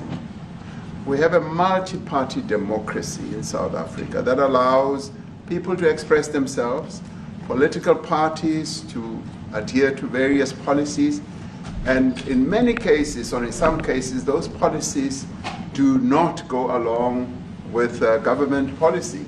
Our government policy is completely against what he was saying, even in the parliament.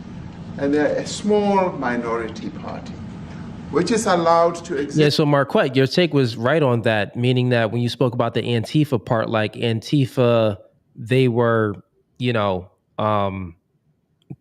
propagandized up for them to seem like they're militant and they have some type of effect on blase, blah.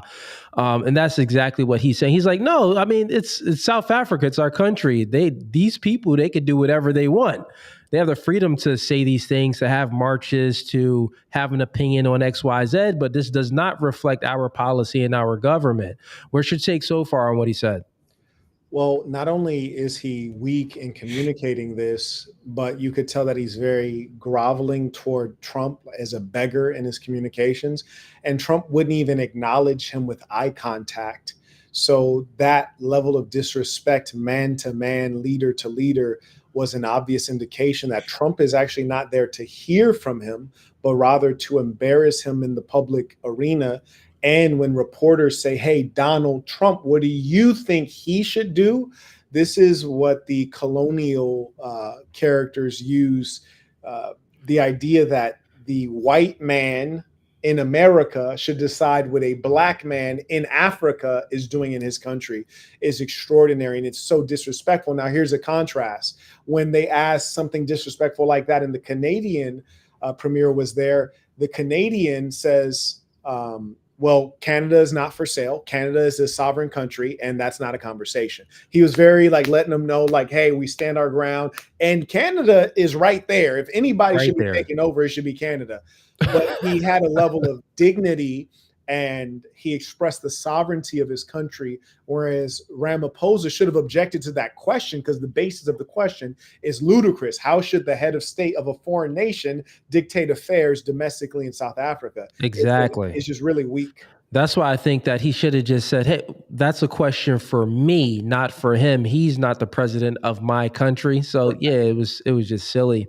Let's continue on. Yes, in terms of our constitution. But you do allow them to take land. No. Totally interrupted. Quick, like, wait, but you do allow them. Can you go back 5 seconds? Did he touch him as well? Let's go back. Let's go back a little bit. Right there. Hold up. Let's go back a little more. Yeah, so he broke the space barrier to dominate him and shut him down. Allowed to exist in terms of our constitution. But you do allow them to take land. No. You do allow them to take land. Nobody can take land. And then when they take the land, they kill the white farmer. So, and real quick, like right now, Trump is telling another president what he allows in his own country. He said, but you do allow them to take land. The president of South Africa is like, no. Right. No. Right. like, how are you going to tell me what I do in my country? And maybe the president of South Africa isn't that well versed in the English language, so he's not quick to combat. He should be. Language. That is true. Well, yeah, that is the South Africa. The language is English. Yes. God dang, man, that is crazy. It was colonized. That's crazy. Anyways, right. These are things, chat, that I don't know because Marquett actually been in South Africa how many times? Oh man, too many.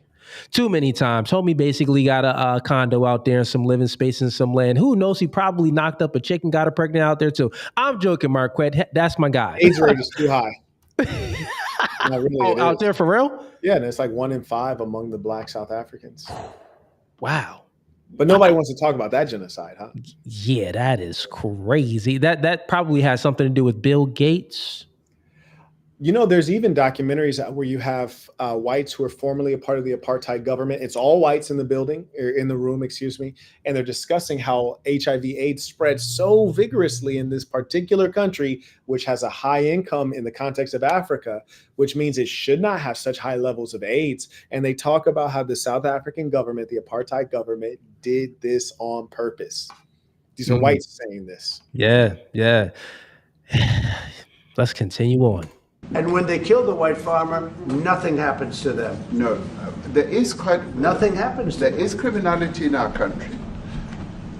People who do get killed, unfortunately, through criminal activity, are not only white people.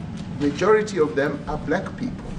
And we have now been utilized. So this is where I didn't know that English is their first language, and he's just horrible at it. I mean, I'm not the best wordsmith either out there, but he's not quick. He doesn't have any reflexes on talking like directly to the points and using an analogy or a reference of how Americans act in their country. Because he could have easily said like, well, President, what you are claiming that I'm allowing these killings to happen in my country. What about your country? Are you allowing the death of, black people in Chicago, them killing themselves and the police brutality that's going on here? Are you allowing that in your country? So how can you say that I'm allowing this in my country? What you just witnessed here in this video was some propaganda. And guess what? I'll get my peoples to look at it and we'll come back to you with the evidence and the facts.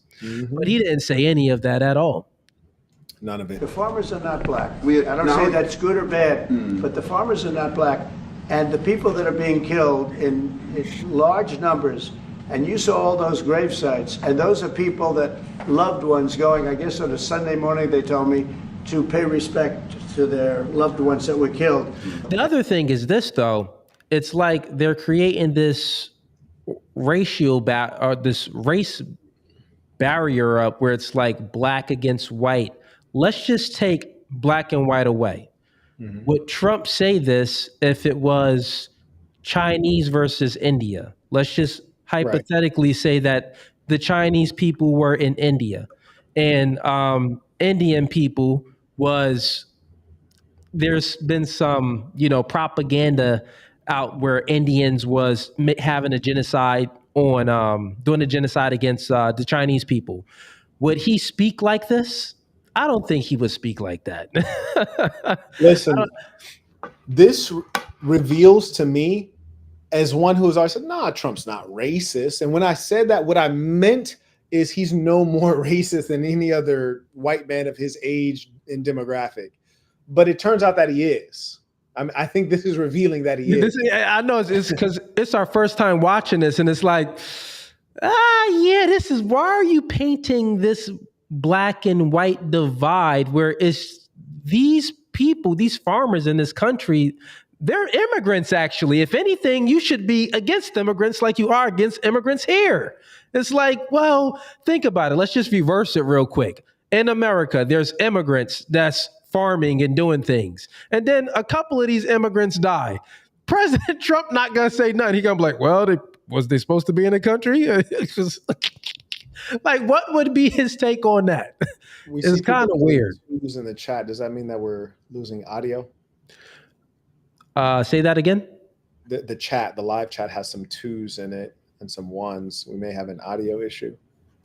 Okay. I do see a few of that. Chat, let us know if the audio is good. Put a 1 in the chat if the audio is good. I'll listen to it back on my end real quick. Yeah, and that might be only on your live stream because I'm gonna refresh mine, but mine looks like I don't see any 1s and 2s in my specific live chat. Okay. So let's see. So if you guys can confirm or be descriptive in terms of the audio video. Nah, even with the video, let's see. Okay, yeah. So they said this audio and video are all good, is what I'm hearing. Yeah, it's all good. It's good. Okay, you're good. All right, fantastic. Yeah. You want me to go ahead and continue to play this, or you got to take on this part? Let me just hit some of these super chats, and then we'll carry on. Yeah, let's do it. Shout out to the Jughead writes, Ramaphosa's cowardice is a legacy of that traitor Nelson Mandela. Azania is the correct name for South Africa. Oh, I like that. I like how that sounds, Azania. You got to remember that. Might have to make a T-shirt. I refuse to use the name given by the invaders. Love and respect from the UK brother. Shout out to Mr. Chambliss writes, back on track with Marquett Burton. Raphael comes in. He writes, Marquett, I think that the EFF represents the silent majority, but black people are scared to be really vocal. That's extraordinary in a country where you're like 80% of the population, 90% of the population. Shout out to Mr. Chambliss writes, David should use J and L keys to traverse the vid, I guess to skip forward and backwards. He writes also the arrow keys on the keyboard. I just assumed the arrow keys didn't work, but yeah, it'll take you back like 5 seconds or 10-second jump if you hit back and forth with that. Got you. All right. Cool. Talk to me. Or I guess hit the play button. And it seems like, I mean, I want you to look good. I don't want you to look bad. Very good. But we have hundreds of people, thousands of people trying to come into our country because they feel they're going to be killed. And they'll wait, time out. He just said, I want you to look good. I don't want you to look bad. And he's the one that's making him look bad. So I said the greatest tool of the devil is deception. Yo, that's crazy. I want you to look good. Imagine if like like someone's doing an exposure video on you, a YouTube exposure video, and in the video they're like, they started like, listen, Marquett and Cooley, I want you to look good. I want you to really look good, but let's just go ahead. I'm like, nigga, no, you don't. You're just making up all these lies. Come on now, this is a lie. The land is going to be confiscated, and you do have laws that were passed that gives you the right to confiscate land for no payment. You can take away land for no payment. I want to clarify that because we have a constitution. Our constitution guarantees and protects the sanctity of tenure of land ownership. And that constitution protects all South Africans with regard to land ownership. However, we do say, because we've got to deal with the past, the government, and as your government also has the right to expropriate land for public use.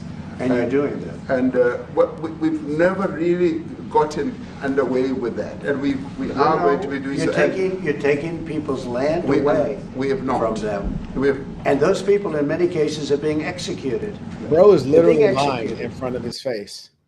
Trump is literally lying. The guy keeps saying, no, we didn't. No, we're not. And Trump is acting like he is a South African that saw it firsthand. And the truth is, this is not a discussion because the South African leader should have said, this is none of your affair. Full stop. Like, you would never see Xi Jinping of China sit here and have a discussion about the domestic affairs of China with Trump. That's a fact. It's a ludicrous concept. Yo, that's a fact. Right? He should basically say, even if we're killing our whole population, we're going to do it. That's our population. It's none of your concern. Yeah, that's a fact. You could easily say, hey, I'll go ahead and worry about getting my house in order, but you make sure you got your house in order. But the thing is, he can't do it. Viewers, that's the people that's viewing right now. He's not in a position of power right now. He's going there and meeting Trump for a handout, for some federal aid. So he's not in a position to do this. And you never want to be in this position at all as a man. You don't want to be in this position. Submitting to another man like this, it's not good. You know, men should submit to God. That's the only submission you should be doing. But when it comes to force on who monopolizes the most force, well, hey, if you ain't in that position, you may have to submit to another man. God dang. And they happen to be white, and most of them happen to be farmers. Mm-hmm. That's crazy. And so that's the other thing. Like, why is he saying it happened to be white and most of them happen to be farmers?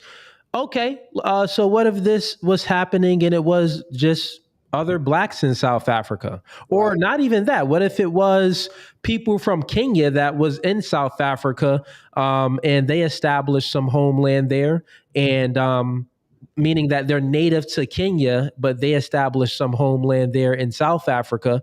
And, this happened to them and their farmers. Would you say, how would you differentiate it? Would this even be national news? Most likely not, man. So. And that's a tough situation. I don't know how you explain that.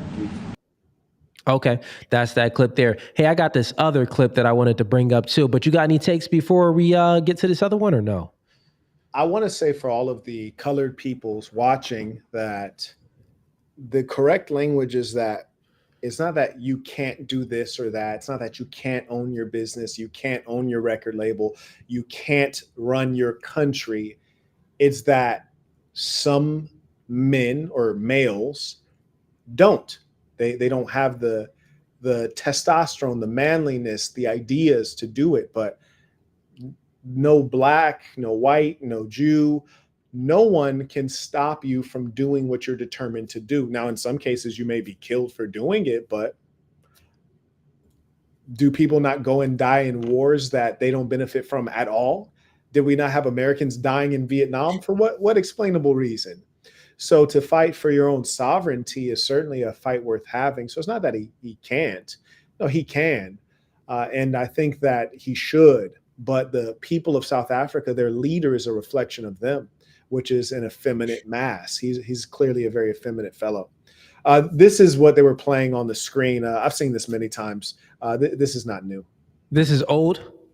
Well, this is not a new song, right? Because you got to remember that these people came out of apartheid. And so these kinds of songs were based on the history of them being subjugated by the certain white populations in South Africa, right? So they didn't just create the song now. Yeah, right? yeah, Like, yeah. you know, like their grandmothers, Yep. you know what I'm saying? Yeah.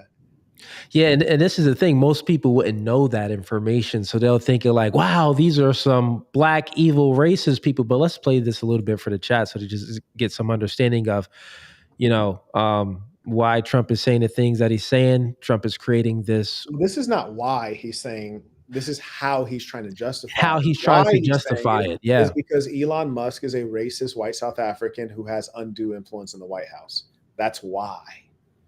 That's the why. He said that's the why. Yeah, Let's go ahead and bring this back. Kill the poor, the farmer.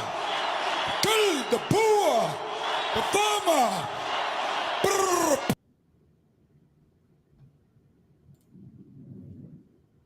Pa, pa, brrr, pa.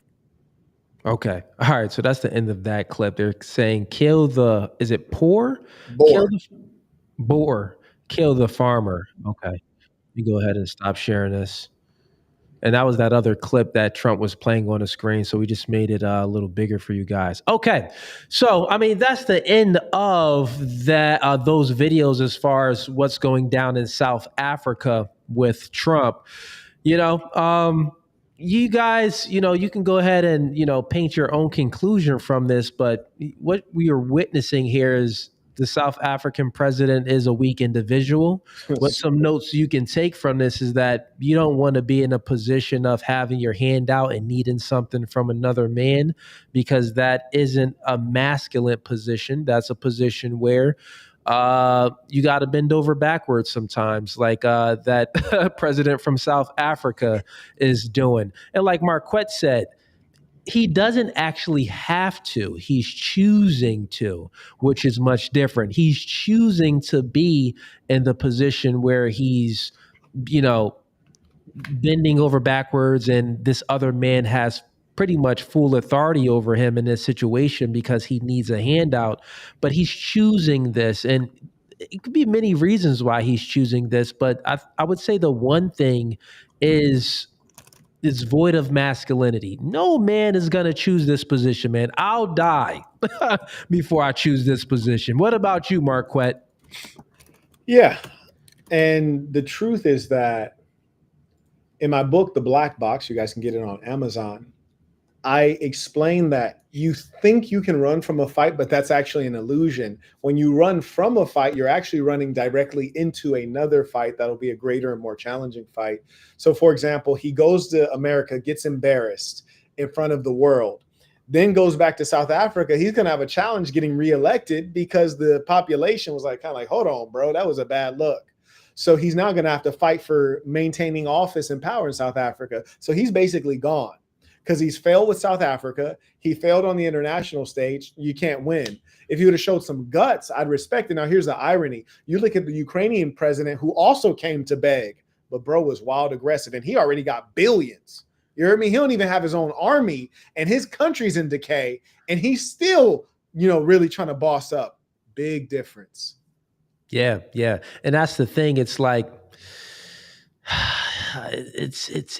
is it the nature? Remember when you were speaking about nature before? Is this the nature of some blacks where they're just like, I believe it's a little bit of both, though. I believe it's a little bit of nature and nurture, because he was definitely nurtured in this position to a degree, because he didn't operate from a position of power, and he doesn't have the ability to operate in the position of power because they don't have any nukes. South Africa, you would know more than I do, but they don't. They gave them up, actually. They used to have them, and someone in the chat can correct me if I'm wrong. They used to have them. Okay. Yeah, doesn't that sound interesting? They done gave theirs up. Israel still got theirs. God dang, but that's another story. All right, man. This pretty much sums this the Commission podcast up. Marquette, any chats that you want to get to before we go? Yes, thank you for that. Yeah. Shout out to Dominic. He writes Twitch, and I sent an email. Hopefully, it can add to the topic. So he might have a video link we might look at Okay. quickly if you have a Yeah, we moment. can do that. Luis Sure. writes, I've been able to discern how one of my bosses, white, psychologically tries to dominate using gaslighting, manipulation, and subliminal supremacy rhetoric to place himself above me. Well, if he's your boss, he is not perceived to be above you. He is in fact above you. He writes, when I show continued competence, I believe that this makes him feel insecure, allowing his inherent racism to come out. Well, I tell you what, if you truly believe that, you need to get a new job or get into a different hierarchy where he's not above you, because he won't promote you. Shout out to Clay, supporting the work came in via PayPal. Gwinsley writes, big congratulations on the plantation, Mr. Burton. I appreciate that. He writes, now that is a baller alert.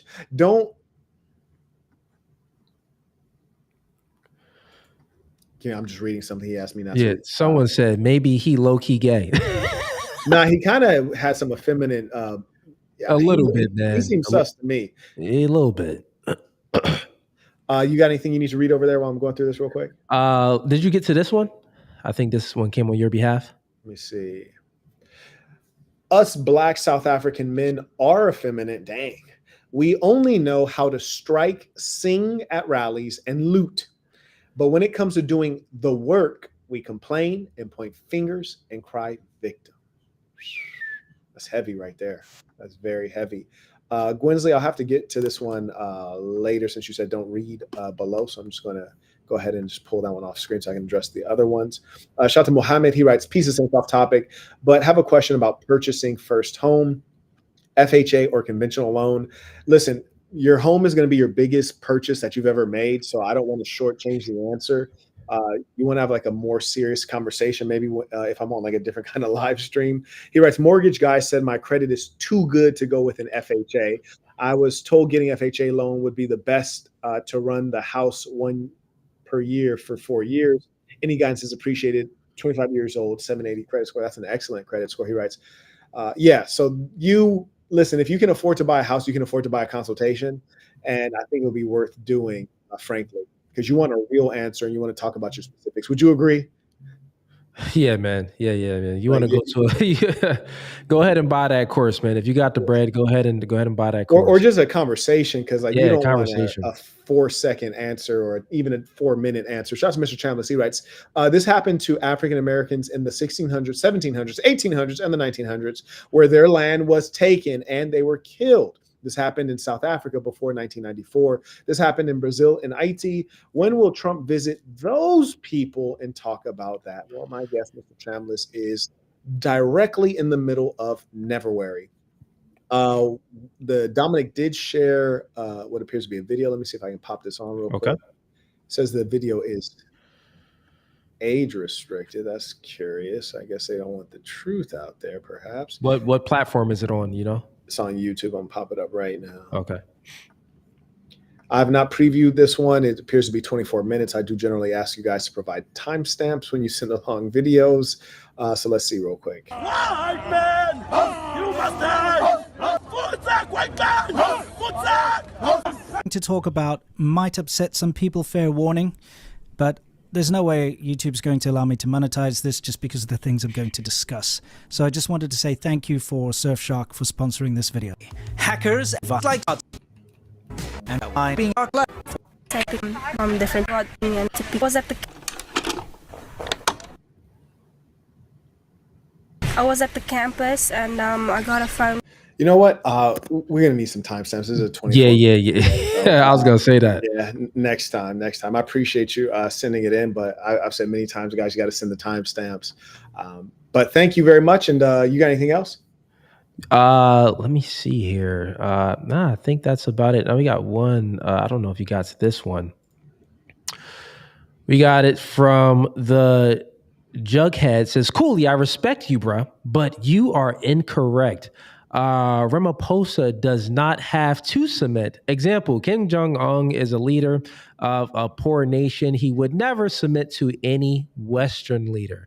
Well, yeah, that's true. He doesn't have to submit. I never said that he has to do it. I said that he is submitting. And when you're in a position, when you're in a weak position and you're not in a position of power and you have your hand out, in order for you to ensure that you get what you want, most people will submit. Do I recommend it? No, I'll die on my sword.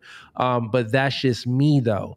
But most people will submit, and that's a feminine nature, not anything masculine at all. So yeah, I don't think you disagree with me. Maybe you just misheard me. Let me see what else we got from my end. I think that is it, man. Yeah, that's it. All right. Hey, it's been a pleasure. Another one down. That's 3 in the bank. And we will be starting at 5 p.m. sharp every single time. So you guys can show up on time as well. Y'all, we'll be here on time. You guys can show up on time. And, Cooley, I want to be the first live podcast to be on time every time. On time every time. Let's do it, man. I'm with it. Let's do it. So next Wednesday, 5 p.m. Eastern Standard Time, we'll be here. Make sure you're here. And before you go ahead and like the podcast, subscribe to the podcast, click that bell notification so you're notified of when we go live next. And also, subscribe to the Commission podcast. We need to get the subscriptions up on that because soon we don't want to be going live on our main channels. We want to only go live on the Commission podcast, but we're doing this to get everyone, it's marketing, to get you guys aware and know that when we go live, but soon we will only be going on live on the Commission podcast. So until next time, we out. Peace.